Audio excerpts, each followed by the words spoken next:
For as long as I can remember, always wanted to be a gangster.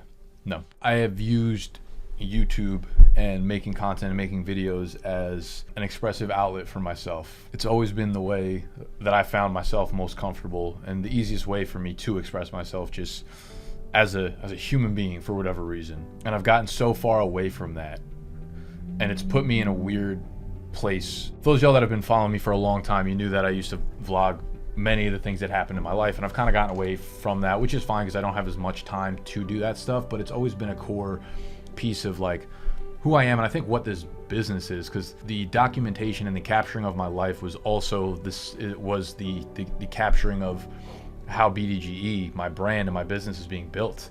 And this year on March 1st, we moved into the office space. We got our first office space in Manhattan, which is crazy, right? Like going from making videos at my mom's place to moving around the city and just trying to develop this thing into what it is now. And we went from 0 to 100 like that, right? I hired Ike and Tony and Animal, and then along the way I had our developer Chris come on. Sex P's now pretty much full-time as he can get on the visa that he has, and things have gone in a very weird direction since we've gotten to the office. And if I can boil it down to my feelings of this, and man, this is the whole reason that I vlog and I talk about this stuff on camera, because it is a way for me to express myself and get things off my chest. And everything that I say to y'all in this video is something that I've addressed with the team and have said to each and every one of them, and collectively. So while it is a way for me to express myself, I've needed to get better at expressing myself personally to people in real life, of course. And this was like my first step in doing it, YouTube. It was always an outlet for me. Just plain and simple, I have not been happy since we've got the office space. And I've been on this journey to kind of figure out why, right? And when I first signed the lease for this place, I was filled with like so much hope, because I left my corporate job years and years ago, like 6 years ago at this point. And I felt like I've been trying to get back into an office, but on my own terms. So kind of reverse engineering where I want my life to be, right? And in the process, I've just fucked up so many things along the way, and I have what I thought my dream was, and still think my dream is, but we've hit so many road bumps. And since we've been in the office, we've done good things and bad things. We've done great fucking things and terrible things, and I felt awesome at times and I felt terrible at times. But where we are right now, I'm not happy with whatsoever. At the end of the day, me getting the office space, and just me personally, really the only goal I have is to be around people that inspire me, is to have people that want to work as hard and are as passionate about, it doesn't even need to be BDG, but just passionate about life as hopefully as I am. And I haven't felt that way in the office in a long time. I think when we first got in here, we had a lot of hopes and dreams, and then we for sure gotten complacent, and we have not, one of the things that I feel so strongly about with us that's different, I think, than a lot of brands and a lot of people or whatever companies, is I believe so strongly in documenting the process, right? To show people that it can be done, but it takes an insane amount of work, an insane amount of years, blood, sweat, tears, beers to get there, and we've completely gotten away from that. And that falls on nobody but me. Like, I'm the person that sets the direction of this company and then applies it to the people that are here and make sure that they get it done. Since we've gone into the office, we've done, like I said, amazing things, right? We launched the BDG3, the Big Dog Bash, our NFT project, which sold 600 NFTs. We have expanded the team, right? We brought on Sexy, we brought on Chris. So we're a team of 6 people basically working full time now. We've grown our TikTok from 0 to 600,000 in the matter of 7 to 8 months. But with all of those awesome things are a lot of horrible fucking things, both feeling wise, physical wise, energy wise, and we haven't documented any of it. And it fucking kills me. Like, it really, really kills me inside, because this game I'm playing with BDG is my game for life. Like, I'm gonna do this forever. It's the way I express myself, and I don't imagine it changes anytime soon or ever, realistically. So we've missed out on a lot of things that I thought were extremely important in not only my life, but the life of what we're building here.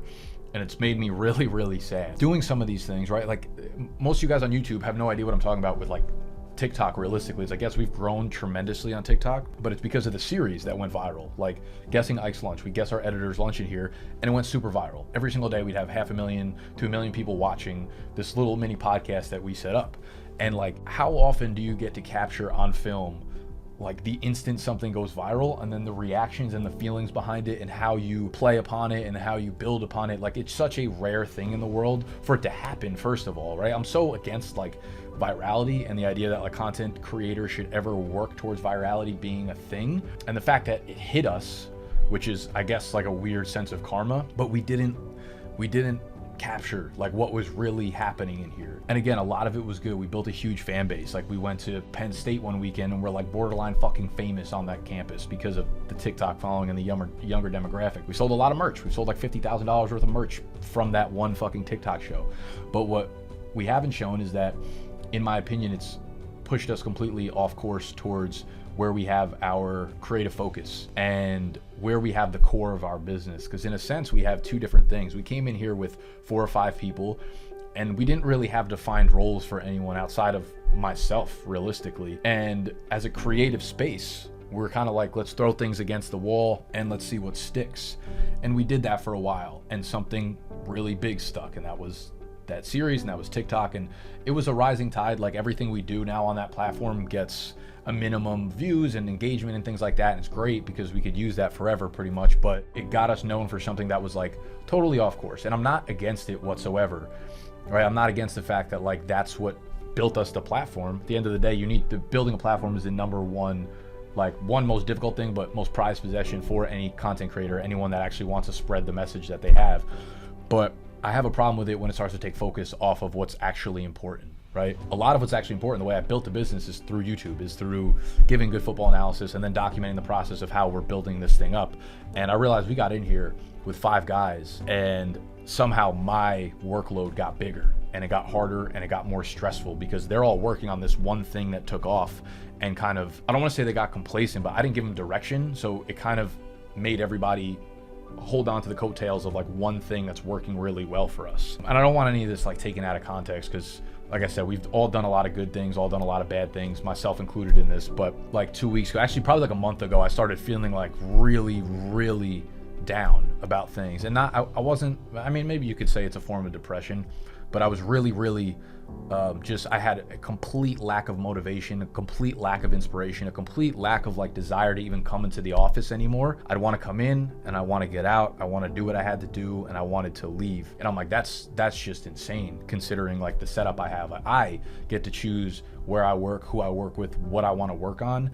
And if that is not good enough for you, like what will be? So it sent a message to my brain, like, brother in Christ, like something needs to change here. Like, and it's something I've always found, that when you are feeling self-doubt, when you are feeling some sort of like internal voice telling you that something is going wrong, the easiest, the best, the most forward way to combat that is action, is executing, is figuring out what it is that's wrong, and then making a very conscious effort and change towards the change that you actually want to make.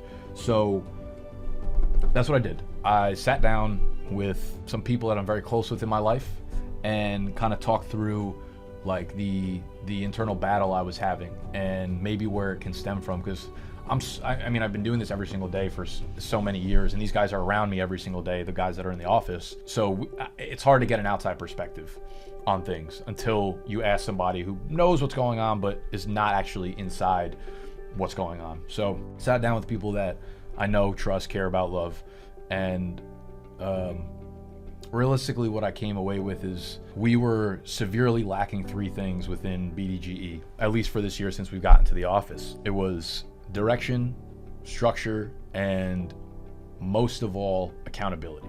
Accountability was the thing that really ate at me. When something eats at you, when you're insecure about something, or you realize that you like don't like something about someone, it's typically a reflection of yourself. It's typically a reflection of something you don't like in yourself. So with this accountability realization, I realized that like the reason I've always felt so in control of my life, and the reason I think I've had a lot of success, is because I've always held myself so fucking accountable for everything. I don't make excuses. I try not to, at least. If something goes wrong, it's on me. If I tell somebody to do something and it goes wrong, it's on me, because I was the one who chose that person to do the thing. If something goes wrong, I'm gonna fix it. If something goes haywire, I'm gonna be the one to step in and make sure it goes down the right path. And these guys got in here and I haven't held them accountable for anything, because the attitude we came in here with was, we're gonna throw shit against the wall and see what sticks. And couldn't have been a dumber fucking way to do it. This will be like the biggest 8-month learning curve of my entire life. We went in here from 0 to 100. We went in here, no full-time employees, no office, to 5 and real office space with a fucking expensive rent. The investments and the money that I'm putting into this is significant. And I lacked any real hard vision. I've always been someone who's driven on vision, but for other people, they need something tangible to work on right now. I could see the vision for 5 or 10 years down the road, and I know how to navigate that on a short-term basis, but everybody needs to have their hand into it. I'm in the middle of recording, dude. I'm getting kicked out of my desk. What do you mean? Go to the fucking lounge. This motherfucker over here is why we can't get nice things. We can't get shit done over here. Borderline fireable offense. Lost my train of thought. I just ripped for 13 minutes straight. God damn it, Tony. You piece of shit. Yeah, so I haven't held them accountable for anything, basically, is what this comes down to. And it's led to a lot of me questioning myself, man. And at the end of the day, it's like, I've realized a few things. It's like, one, I need to lead with accountability. I probably need to be a little bit more of like a fear-based leader. Doesn't mean I need to be a fucking asshole or be mean, but there needs to be very strict deliverables and things that need to be done.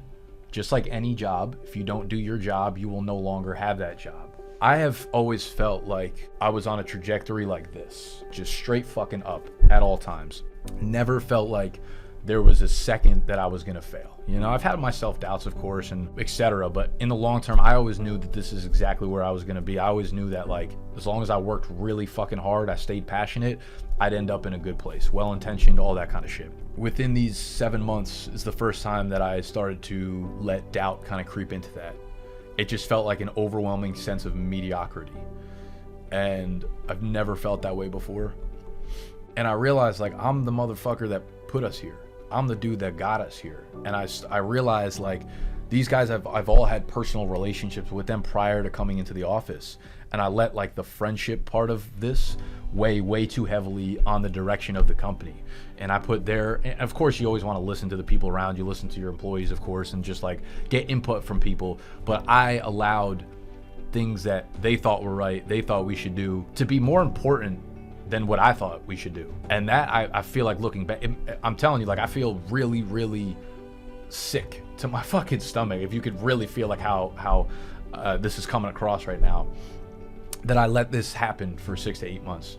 And it's just a lot of leadership learning. Basically, I spent all of last week, I came in on Monday, and I thought about it all weekend. I was fired up, because I was like, I know what we got to do now. I know who I am. I'm ready to step into, like, I really think BDGE could go down as one of the single best companies really ever built. One of the greatest stories ever told, I think, should probably be a better way to put it. At the end of the day, I think if we capture it correctly and we keep working in the right direction, which I'm going to lead us to, it'll go down as something all time. I don't know what it will be, but, like, I know I have that feeling in here, and I need to take that feeling and put it into very clear, actionable directions for the guys around me. And I told them this. I said, listen, Sexy's on this visa. We just got the extension for the visa for another 4 months. And as far as I'm fucking concerned, y'all are on the same extension plan. You have 4 months to prove yourself, to prove that you're worthy of being here. Because for a while, I felt like I owed them something, right? Most of the dudes in this office worked for me for a period of time absolutely free. Didn't ask me for a single thing. Didn't ask me for money, just did it out of straight passion. And it made me feel like I owed them something. Then we got in here and I was paying their salary for 7 or 8 months, but I still felt that sense of, I owe you guys something. You're here forever. This, like, loyalty, right? And I'll always be loyal to them. I'll always love each of them individually forever at this point, for sure. But I can no longer get confused between that loyalty and the way I need my business to operate, because my number one priority will always be BDGE and making sure we're successful and going in the direction that I needed to go in. I basically came in here and let them fucking have it on Monday. I didn't record it because I needed to let that just, like, come out naturally, and it did. And I wrote a 4-month goal for every single person. I wrote a very defined, tangible list of a million things that they all have on their plate right now that need to be done daily, monthly, weekly, and over the 4-month period. These goals that they need to hit, they have bars set for them. And I told them very, very clearly, if that 4-month period comes and you have not hit the bar that I have set for you, then you will no longer be working here. Because I want to build something fucking great. I don't want to just be good. We're mediocre right now. We're complacent. I don't want to be mediocre. I don't want to be good. I want to be fucking excellent. I want to be something that does not come around once every 10 years, once every 20 years. I want that to be us. So in order for me to build something excellent, I need to be surrounded by people that are excellent, that do excellent things. And again, it's nothing personal, but if someone in here can't do that for me, I will find someone who can, right? Like I will will us to this next part. If we're here, we're going to get here, right? And along the way, there are steps on the ladder. And if you can't help us get from here to here, I will find someone who can. I don't care who's doing it around me. I really, really don't at this point. I need to get back on track of what's important here. And a lot of me was like, oh, we're going to fuck up the chemistry. And I realized when me and Tony were fucking around one day just talking about this. And, you know, we came to the realization that, like, you know, chemistry, you look at any professional sports team, chemistry, sure, can be built off like friends and people who have similar personalities, similar sense of humors, whatever. But at the end of the day, the teams that have the best chemistry are the winning teams. And that's the kind of team I want to be around. I want to be around people who come in here inspired, creative, want to push us to the next level.